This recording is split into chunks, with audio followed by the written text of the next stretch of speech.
Welcome to Conversations. I'm Yvonne Lau at DePaul University, and I'm very pleased to present our program featuring Asian American and other multicultural perspectives on a wide range of issues, including politics, literature, and community affairs. Today, I'm very delighted to welcome Dr. Zalmay Gulzad. He's professor at Harold Washington College, and his specialty is political science and history, and he's been a wonderful teacher there and scholar for the past decade, and he teaches classes in American foreign policy and international relations. Thanks so much for coming back, Zalmay. Welcome. My pleasure.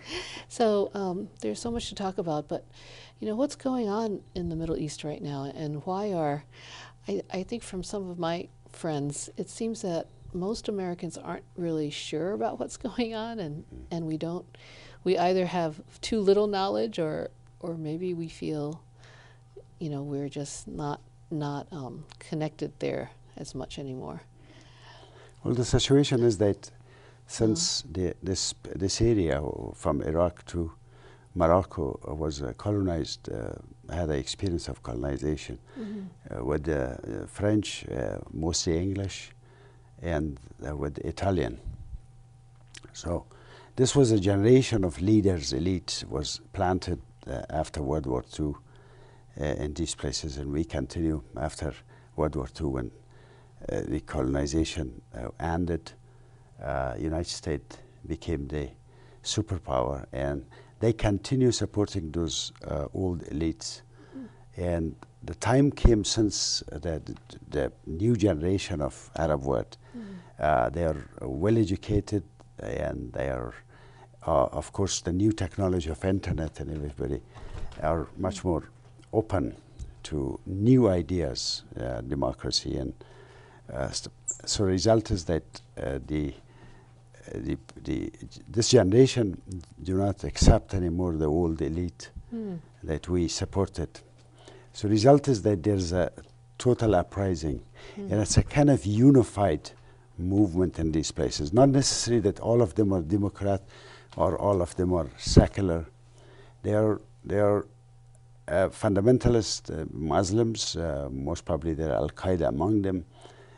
Then you have the left group, and then you have a pure intellectuals who are unified on one goal to create a society, a democratic society, based on free election and freedom of press and all this. But because of the past experiences they had with the United States, because the United States always supported the old elite, and we see experience, for example, that there are some countries which are monarchies in the Middle East that we always supported, it, such as Saudi Arabia and the Emirates and Persian Gulf and Jordan. And then there are other countries which has supposedly so-called democracy, but yet they took over through coup d'etats and they became permanently there, such as, for example, Assad in Syria. And then we have Mubarak in Egypt, which stayed about 32 years in power. And then in Libya, also the coup, there was Colonel Gaddafi took over in 42 years ago. And we continued dealing with him and support him to the time that there was uprising of these people. And now his son, I understand, is going to be... In most of these necessary, it's because the tradition of Middle East is that, like a monarchy, they groom their sons. Like, for example, Mubarak was grooming his son, and Gaddafi had grooming his son. One of his sons graduated from the School of Economics in London, PhD, and then he was grooming his son for power. And then if you look at Syria, the President Assad son, who is right now, he's in charge, he became the president. So the tradition is that continue the same family are taking over, and then it's continue supported by the West. And the West is only looking for stability, not for democracy. One way we talk about democracy, the other way we continue supporting these regimes. And younger people are a different, these are different people. These are the people of internet generations that they cannot accept anymore that old school of thinking of the old elites. Right. So result is they want to have their own way of life in the Middle East.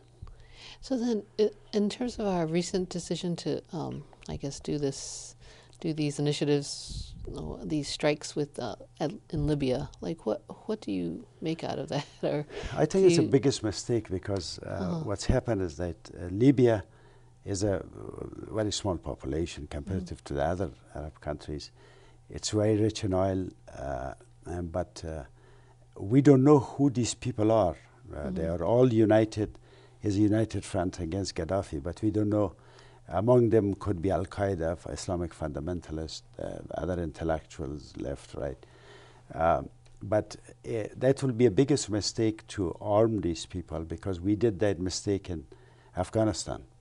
We armed these people, the Mujahideen, the so-called freedom fighters, and then they turn against us.